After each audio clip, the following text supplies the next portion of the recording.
Good morning, good evening, good afternoon, good day to you. Welcome to Bayou Sports Talk here in the Bayou of Louisiana, baby. Well, we got a great panel before you. I'm Kim, your moderator, and we have some great topics and some great people to talk. So go ahead, holla at them, Ruth. Hey, how y'all doing out there, fam? Y'all listening to one of the best shows on the planet right here. Shout out to Bayou Sports Talk, to the coach up there, to Kim. Y'all doing a phenomenal job. All Appreciate you. right, all right. Well, Coach, holla at him. It's me, Coach 67 Sports TV. Shout out to the awesome and amazing LDBC, Lions Den Boston community. Shout out to my family, and shout out to the greatest university in the world, the Southern University, home of the mighty Jaguars. Appreciate the beautiful introduction, Rude Dog. Shout out to the youngest of the bunch. Couldn't be with us today, King Ray. Shout out to K. Shout out to everybody supporting us. Shout out to everybody that's been rocking with us since day one. We appreciate y'all. Much love. All right, guys. And we want also, like Coach said, we want to give a shout out to Ray, who's not with us today.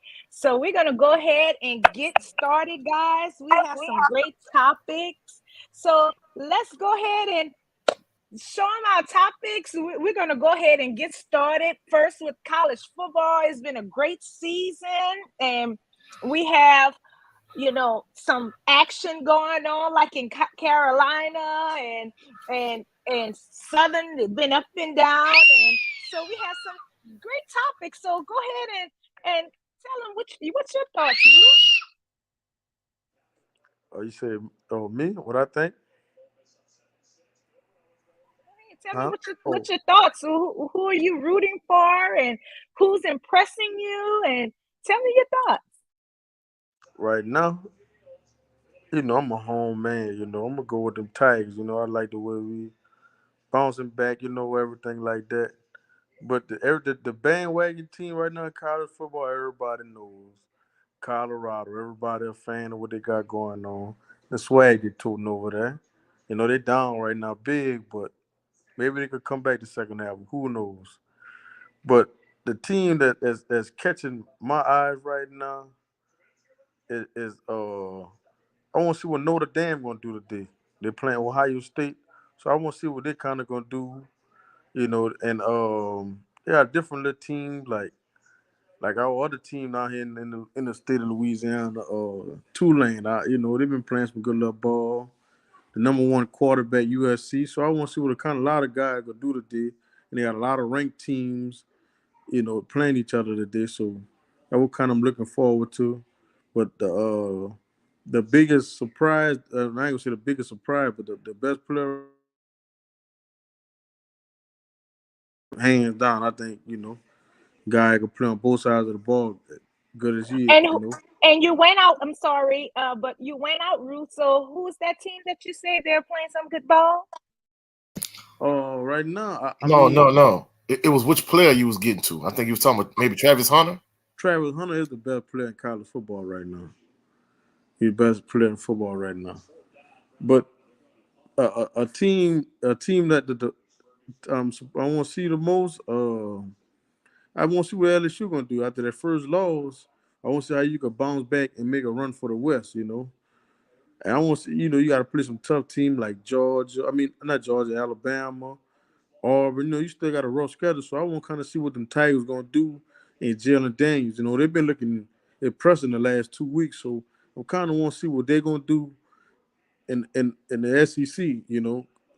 I think they could do it, and how they moving Perkins around from playing little cornerback to blitzing, the dropping him in the zone packages. He's versatile, so he a player to be watched too. So I just want to see what them Tigers gonna do over the next couple of games through the stretch. If they can make it to the SEC championship game or even make it to the title game, Everybody else from LSU, the women basketball won a title, and the boys baseball. So I'm trying to see if we could do this in football too. All right, coach. Let's hear your thoughts. Because Rue did give us some good thoughts. So what are your thoughts? Well, I'm gonna keep it true. You already know where I'm going with this. For me, in terms of like major D1 college football, in terms of FBS, uh, of course the biggest story is Colorado and Coach Prime. You know, they doing exceptionally well. They have a lot of swagger about them. Like Rudolph was saying, they down big right now against Oregon, the Ducks, quack quack. But in terms of some of the other teams that I kind of really been looking at, the University of Texas, UT, the Shout out to Longhorns. UT. Yeah, they doing their thing. Of course, them Georgia Dogs, they barking, they doing whatever. But I gotta kind of agree with Rude Dog. You know, it's interesting how LSU has bounced back, and it's gonna be interesting to see, how Jaden Daniels plays moving forward. Perk 40, the entire cast in terms of their whole team.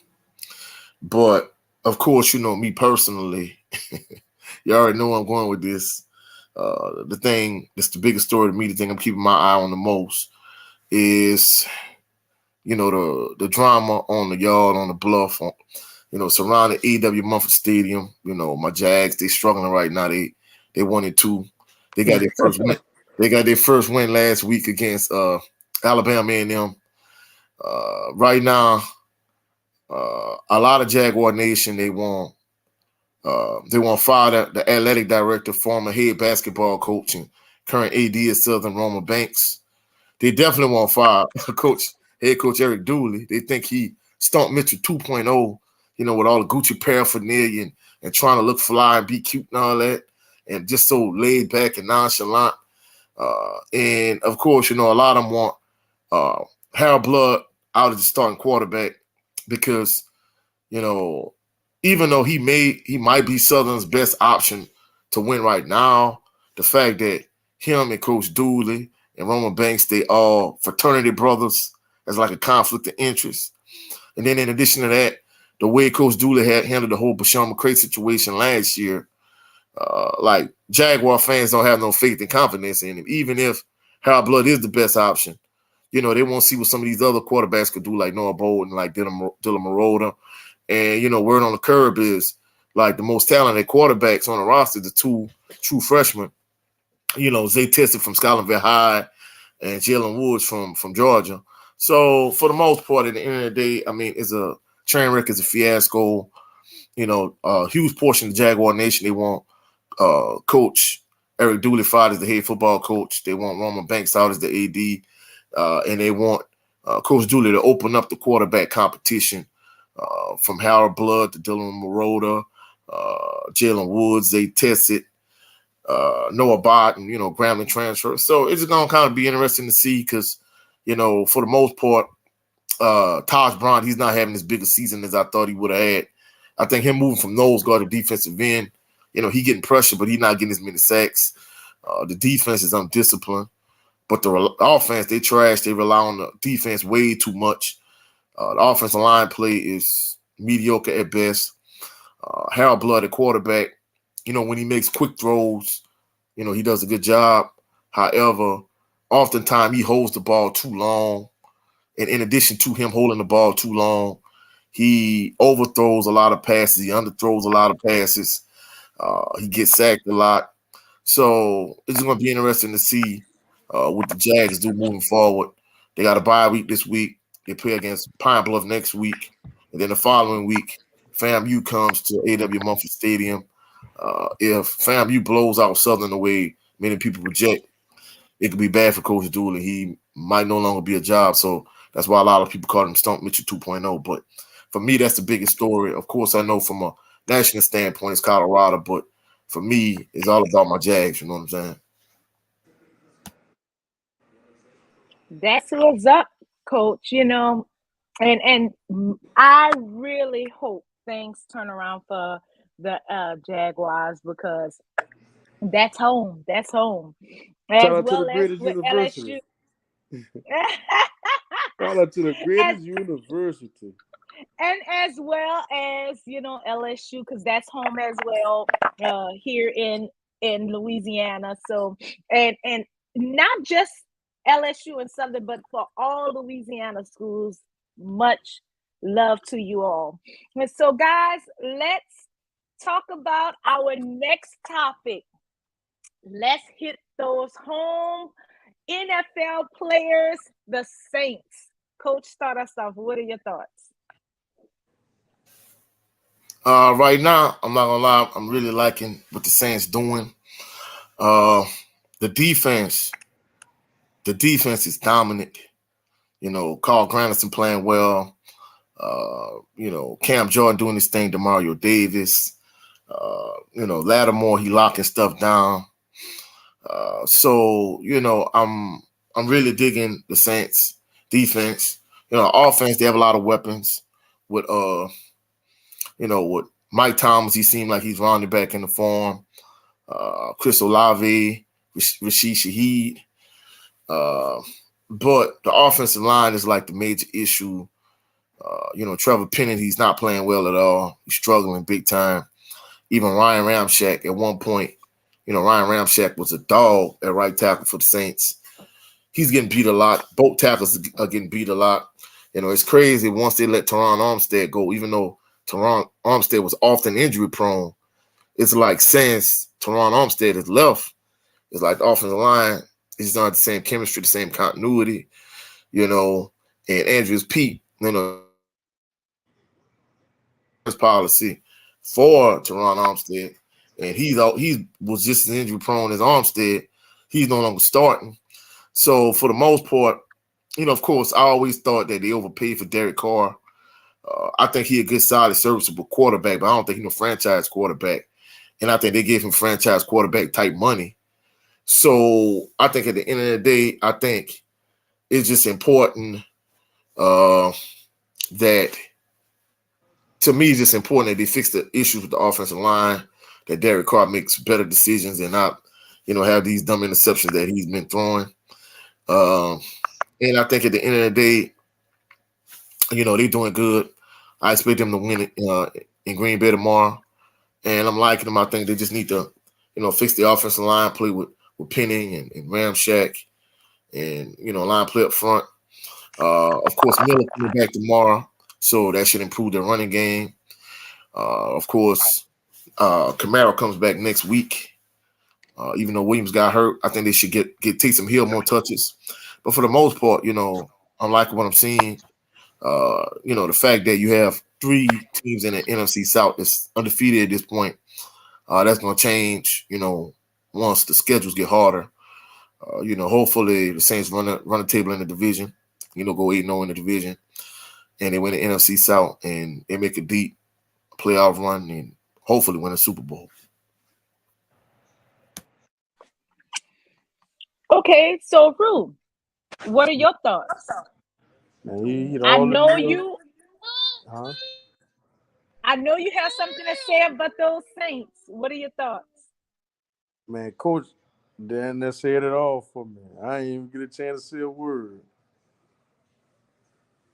But Okay, because but we have Ruben Hogan here. Shout out to you, and he said that no one is talking about our O line and inability to run the football. No way. He's Stump Mitchell 2.0. Stump never won anything. Dooley at least won the West last year. So I think that's college he's talking about, right, Coach? Because yeah, yeah, he talking about college. But okay. I mean, y'all got a long way with y'all Jaguar fans. I don't mean to crush y'all or hurt y'all or anything like that. But y'all got another 2, 3 more years away before y'all can win the SWAC. Because Jackson State gonna be there again, Dude, Jackson State ain't gonna be that fam. You gonna win the East, so you can count Jackson State out. But Man, you in speaking terms on of Jackson State, being two, man. 3 years away, they got the talent. They just don't have the coach. That's where you come in at. I like to see you with Yeah, yeah, that Rue. fish in your back pocket. Hey, get on the sideline, you dig? You know what I'm saying? That's where you'll come in at, coach. Yeah. Matter of But fact, Rue, y'all what are your speaking about coaching. Y'all speaking about coaching. Do y'all know your cousin Nehemiah is a coach? Yeah, okay? for the Barrows Panthers, yes. For our former alma mater, Well, guess what? I got to go help him out next year because they're struggling, bro. He's really struggling. He got a guy on the team. This dude got to be about 6'5", Jim. One hand catching like, man. If they're not double teaming the dude, send your faster guy in motion and come across the middle, run a little drag route. That's open every play. But Well, you got to realize most middle school teams just accustomed to just running the ball every play. So I think that's probably the issue he running into. nah, man, the game to change, man. Well, whatever level you on now, you go to the little minor league team. They throwing the ball now. Well, if you have the personnel, see, a lot of these teams in my league, middle school, they trying to run spread and just throw it around the yard, but you don't have those kind of dogs. Man, you But got a dog, if you got spread personnel, then you could do that. But if you don't have Jim. spread personnel, the best thing you could Jim, do is this put your dude best here, athlete at running back and turn around and hand in the ball. Jim. They really don't. This dude 6'5". What I'm telling you, bro. Just throwing the ball. I understand what you're saying. Like, man, nobody can stop him. This dude one hand catching it. So what grade he's in? Well, he's in the 7th or 8th grade. Like, he got potential of being there again next year. Like, this dude got star material written on him, bro. Like, and he just not, But we jumping off subject anyway. But let's get to And the that's next what I topic. was gonna say, guys. So, Rue, really tell me your thoughts on the Saints. Do you think I'm in they're the gonna? background hollering, who that? I'm hollering, who that in the Super Bowl? Go them Saints. Go them Saints. But they gotta get an offensive line. The offensive line looked terrible, man. This man can't even get the ball off. And Yeah. he hesitating on a lot of passes too. I guess you don't want to throw an interception. But man, when you got somebody like can't guard Mike, you gotta throw that ball. That's what I mean. Like the timing, everybody just make it like, oh, Derek Carr threw the all season. Don't get me wrong, Derek Carr, good quarterback. But when you look at a great guy like Drew Brees, who spoiled us through these years, it was all about timing, running them seam routes. You know what I'm saying? Like, so we were spoiling a lot of that. Every quarterback don't have that. The timing, like throwing the ball on the out break. So like you breaking the comeback, the run the comeback. That ball got to be there. So he just got to practice and put more time in with your star players like Shaheed and Alavi. Man, you got three dominant weapons right there, receiver. You're not even counting A.T. Perry yet that nobody really knows about, and Jawan Johnson. A guy. So they got a lot of talent on offense.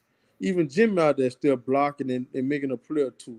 So I like what they got going on. I think they could compete with anybody, even defensive wise. Like they got a top 5 defense, so you could compete. Then they running fresh bodies in and out of like Coach was saying, Granderson. You got even Turner could make some plays. Yeah, You but got a he too injury prone though. but man, when he playing, he playing. Oh, I agree. Everybody go through a little injury probably maybe at the beginning of the year.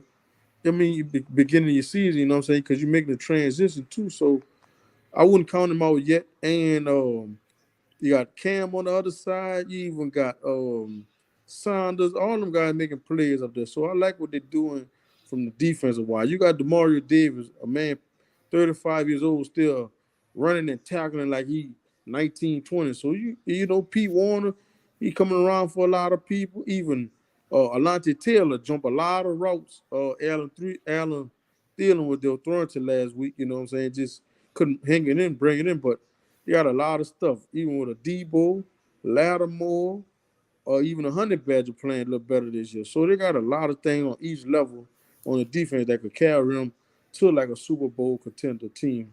But we just got to get better on the offensive line, and Derek Carr got to make better decisions at throwing the ball and a lot quicker. Well, hold on. Let me pick it back off what he's saying. He right the defense balling, but I'm not gonna lie. I think they're moving Taylor into the slot. I think he really not accustomed to playing that. So, at times he just kind of look a little bit lost, but for the most part, he doing his thing. Adebo getting a little bit too handsy. Like, that's why you're getting all these holding penalties and these PIs. And I'm not going to lie, Mays suspended for 3 games, but I'm not going to lie. Overall, I felt like Mays was the weakest link. It's like, bro, man, you always out of position. So, I felt like Mays was the weakest link, you know what I'm saying? So, but I'm in agreement with everything Rudolph said. Like, he hit the nail on the head. You spot on. So, guys, I hear you say this. So, let me ask this question. Do you think that just Derek Carr is not fit for the Saints, or he just needs to get things going in the right direction, and he's just the momentum has not changed in his favor yet? Well, I mean, I'm gonna be truthful. He has the weapons in terms of, like we was talking about earlier, Michael Thomas. He has Chris Olave. He has Rashid Shaheed. Next week he's gonna get Alvin Kamara back. Miller returns tomorrow. You have Taysom Hill that you could give touches to. You have Jawan Johnson. Even though he's not in his prime, he could still be serviceable in terms of Jimmy Graham. You got Foster Moreau. So he has weapons. And I'm gonna be truthful. He's not a franchise caliber quarterback, but he a good, like, solid B type quarterback. I think the biggest issue is the offensive line. I mean, if you erase his 2 bad interceptions this week that passed, Monday Night Football, and the first week against the Tennessee Titans, for the most part, he's been playing solid ball. It's just the fact that his offensive line is terrible. It's like, they getting beat all the time. Trevor Penny getting beat all the time. I mean, don't get me wrong, Arden Key was our guy at LSU. But Arden Key is not that version of Arden Key anymore. But yeah, guess what? When he played against Trevor Penny, he had a flashback and he was just that guy. Even Ramshack, at one point, Ramshack was a dog at right tackle. Ramshack getting beat all the time now. So this what it's going there, Coach. Pete Carmichael gotta find another game plan. I'm sorry to right. cut you off. No, you're right, But cuz. You're right. this what it comes to where you looking at a back film like what Sean Payton used to do. Like when you got a bad line like that, sometimes you gotta call different plays. Cause teams figure, man, we can just go run in there and get their quarterback. You gotta change it up a little bit. What draws, halfback draws to the running back, screens, bubble Shovel screens. passes. You Shovel gotta passes. you gotta even with a Taysom Hill, like you might be running the ball good again. Like line Taysom Hill up at quarterback, act like he put the run it, And let and him then you throw a hit the few man passes. right up, right across the middle, or whatever. You gotta try to when Sean Payton is one thing I can say about Sean Payton when he was coaching in New Orleans, he always had a trick up his sleeve. And when you're a dominant coach, a great coach, or a good coach, however you want to put it, you got to have a trick up your sleeve. You can't just figure this is way back in the days where we could just overpower them or this and that. You got to have a trick up your sleeve. Like, man, we're gonna try this trick play here, lateral, anything, an option play, or something that have a team like, hold on, man, we wasn't ready for that one. Instead of everybody just pinning their ears back, you got 3rd down and 12, and now you got to get 12 yards, and you don't have enough time to get the ball off because they automatic just everybody. Like when they played Carolina last week, that's all they were doing, blitzing this one, bringing him in, that's sending the next one in there, and that's how they had him confused. So if you're gonna compete with a elite team like Kansas City, the 49ers, or whoever, even Dallas right now, you got to be able to figure that out playing against way better competition. Because if they would have had any kind of offense last week, maybe we probably would have lost that game. So just to be on that honest tip, like we need to get better, with the quarterback play. Like he's a great quarterback, but he just got to get better with his timing and his reading. You I, know, I'll say good. I wouldn't say great. But well, you good. right. I agree with you 100% in everything you're saying. Because, our other cousin and I was talking earlier this week, and he was saying the same thing. But, Carl Michael not being that guy. And, the play calling is suspect at times. I mean, there were like an instance where, it was like 3rd 2 instead of just running the ball with Taysom Hill. Like, they throwing the ball. I'm like, bro, what you doing? So, like, play calling is definitely suspect. But you're right. They need to help with those 2 tackles, and his play calling just needs to be better. Yeah. And right now, Pennington's still young, but right now you're looking real slow footed, Real you slow know. footed. And on that token, like, on the same tip, like they need to do something different. You got too much talent on each level for you to be struggling like that. Even a jet sweep, like, sometimes he kept doing with Shaneed and motion. You got to have your linebacker looking in that backfield, looking like, hold on, I got to try to get over there. You got to do different things to keep a team off balance, and that's the whole job of basically playing football, like keeping the team off balance, like run, throwing, passing, different things. So if the Saints could pick up the level of offense, they could be a Super Bowl team. I promise you. Oh, I agree 100%. Okay. Yes, I'm with you. I'm hitting things on this end. So let's transition, guys. We've hit the football. We've hit every aspect, whether it was college or with the pros. So, guys, let me ask you: what do you think about Crawford and with Spence? What are your thoughts? Let's start Well, with I, you, I, won't, I Coach. won't go this. I won't go further this time. all right, go Okay, first. go ahead, Ruth. It's gonna be another rematch, and it's over again, man. I told you this last time. If you go back a couple shows ago, who I said was gonna win? Y'all hearing it right now again. Who y'all think gonna win again? The same thing gonna happen, bro. This dude is on another level, man. If you're looking for a new Mayweather, this is him right here. You hearing it coming out the goat mouth, the new Mayweather, Terrence Crawford. Okay, Coach, do you agree with Rule? What are your thoughts? He was right from the standpoint of he was right that Crawford won. And I never said Crawford was a scrub. I mean, we said Crawford was a dog. That's why I had Crawford ranked number 1 pound for pound. But the issue I'm having is the thing Rude Dog was saying was like, I'm like, look, Spence is the A side in terms of box office appeal. But, Crawford, he not willing to concede Spence being the A side. Like, basically Spence gave up everything just to make the fight happen. The issue I'm having, even though it's right now, it's conjecture, it's rumor and innuendo, we don't know if it's true or not. They make it seem like Crawford is trying to back out the rematch because if you watch the fight like I did, I ordered the pay-per-view, and at the end of the fight, basically Spence was like, hey, let's run it back, and let's run it back at 154. So, after the fight, Crawford was like, yeah, he showed me a lot of love. He made a lot of concessions because Spence's team, they didn't want him to fight Crawford. They wanted him to fight Keith Thurman, who's also a PBC fighter. The reason why Spence wouldn't fight him is because when Spence was coming up, Keith Thurman ducked him, 1, and 2. He was like, no, I said I was going to clean up my side of the street and get all the belts on the PBC side of things. I'm going to be a man of my word. I'm going to stand on my square. And me and him going to fight for undisputed is the biggest fight in boxing. But now that he beat Spence, instead of him being a man of his word, allegedly, I use the word allegedly, instead of him standing on his square and say, you know what, we agreed to fight at 154. I'm gonna fight you at 154. Now he trying to play all of these, in your words, Rude Dog. He trying to play these broad games.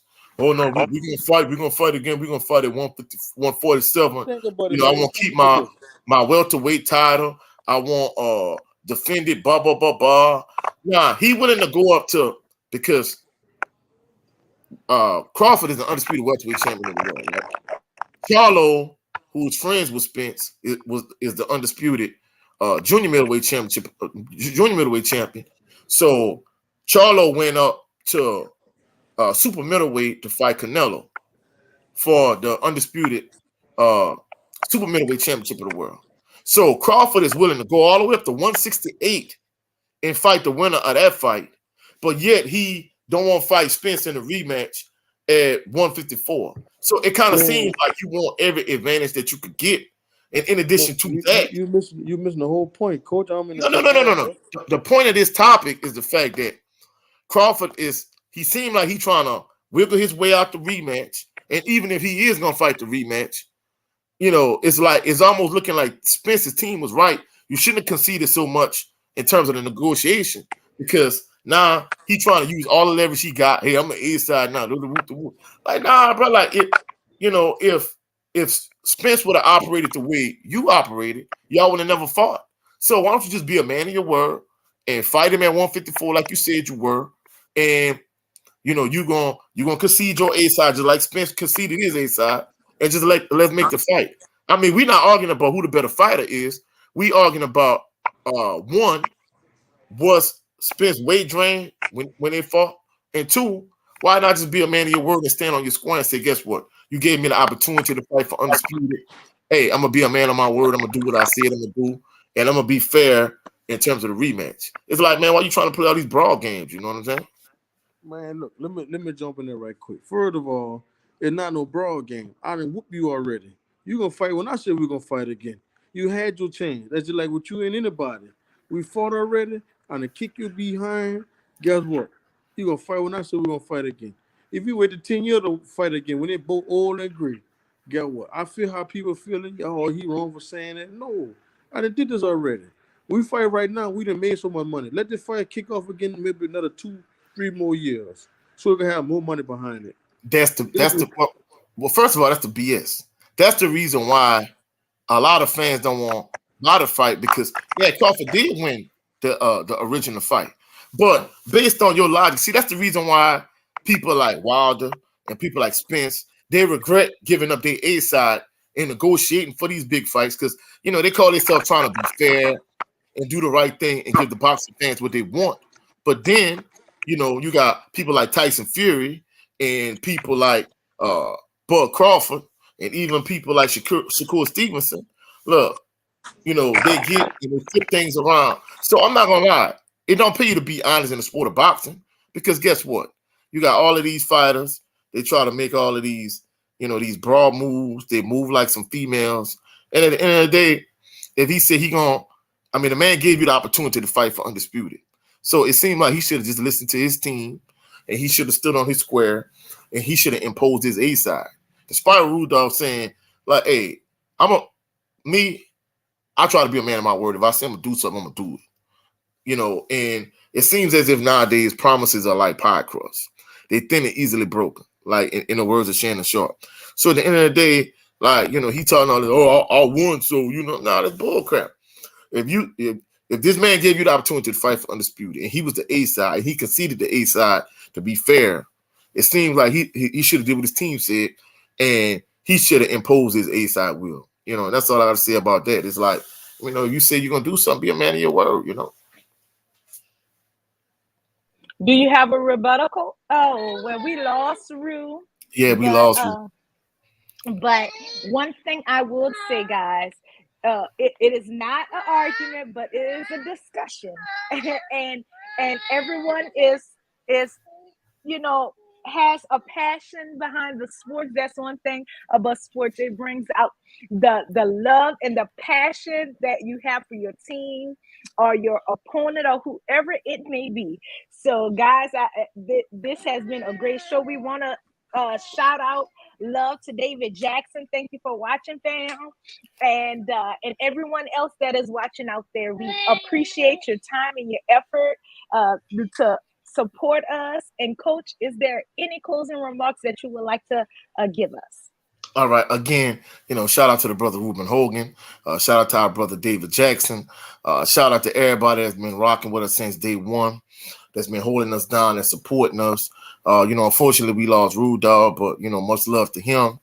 Much love to the baby, the bunch, King Ray. He couldn't be with us today. And, shout out just to everybody that's either watching us live or that's going to watch the playback. We appreciate y'all. Much love. And, hopefully y'all have a blessed and phenomenal evening. Hopefully y'all have a blessed and phenomenal weekend. Southern has a bye week next week, so hopefully we'll catch y'all on the rebound next weekend. We'll catch y'all on the rebound. Peace and blessings.